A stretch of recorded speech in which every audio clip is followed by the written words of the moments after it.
प्रवासी मजदूरों के मुद्दे पर सुप्रीम कोर्ट ने 28 मार्च तक केंद्र राज्यों से जवाब मांगे थे। अब अगली सुनवाई 5 जून को होगी। सरकार ने सुप्रीम कोर्ट से कहा 27 दिन के भीतर हमने 91 लाख लोगों को घर पहुंचाया। कोर्ट ने पूछा क्या उन्हें भरपेट खाना खिलाया। प्रवासी मजदूरों के पलायन पर सुप्रीम कोर्ट ने गुरुवार को अंतरिम आदेश दिया। कोर्ट ने कहा कि ट्रेनों और बसों से सफर कर रहे प्रवासी मजदूरों से किसी तरह का किराया न लिया जाए। यह खर्च राज्य सरकारें ही उठाए। कोर्ट ने आदेश दिया कि फंसे हुए मजदूरों को खाना मुहैया कराने की व्यवस्था भी राज्य सरकारें ही करे। इस मसले पर अगली सुनवाई अब 5 जून को होगी। Justice Ashok Bhushan, justice S K. Kaul और जस्टिस एम.आर. शाह की बेंच ने गुरुवार को मामले पर सुनवाई की। केंद्र की ओर से सॉलिसिटर जनरल तुषार मेहता ने कोर्ट में दलील रखी।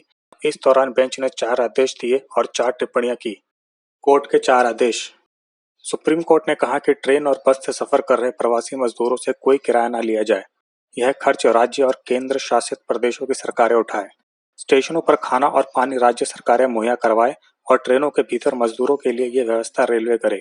बसों में भी उन्हें खाना और पानी दिया जाए। देश भर में फंसे मजदूर जो अपने घर जाने के लिए बसों और ट्रेनों के इंतजार में हैं, उनके लिए भी खाना राज्य सरकार ही मुहैया करवाए। मजदूरों को खाना कहाँ मिलेगा और रजिस्ट्रेशन कहाँ होगा, इसकी जानकारी प्रसारित की जाए। राज्य सरकार प्रवासी मजदूरों के रजिस्ट्रेशन की प्रक्रिया को देखे और यह भी निश्चित करे कि उन्हें घर के सफर के लिए जल्द से जल्द ट्रेन या बस मिले। सारी जानकारियां इस मामले में संबंधित लोगों को दी जाए। कोर्ट की 4 टिप्पणियां।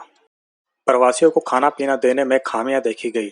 कोर्ट ने कहा कि घर जाने की कोशिश कर रहे प्रवासी मजदूर जिन मुश्किलों का सामना कर रहे हैं, उन्हें लेकर हम परेशान हैं। इसमें कोई शक नहीं है कि राज्य सरकारें उनके लिए कदम उठा रही है, लेकिन रजिस्ट्रेशन, ट्रांसपोर्टेशन और खाना पीना देने के मामलों में कुछ खामियां भी देखने को मिली हैं।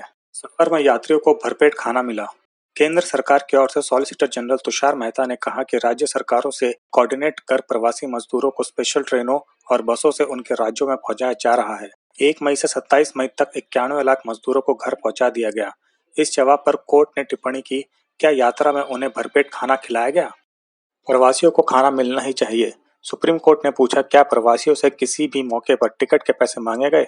सवाल यह है कि राज्य सरकारें टिकटों के पैसे कैसे चुका रही है? अगर प्रवासियों से पैसे ले रहे हैं तो क्या उन्हें यह रकम वापस की जा रही है? ट्रेन के इंतजार के दौरान उन्हें खाना पीना मिल रहा है या नहीं? कोर्ट ने कहा प्रवासियों को खाना मिलना ही चाहिए। सॉलिसिटर जनरल ने जवाब दिया कि खाना दिया जा रहा है।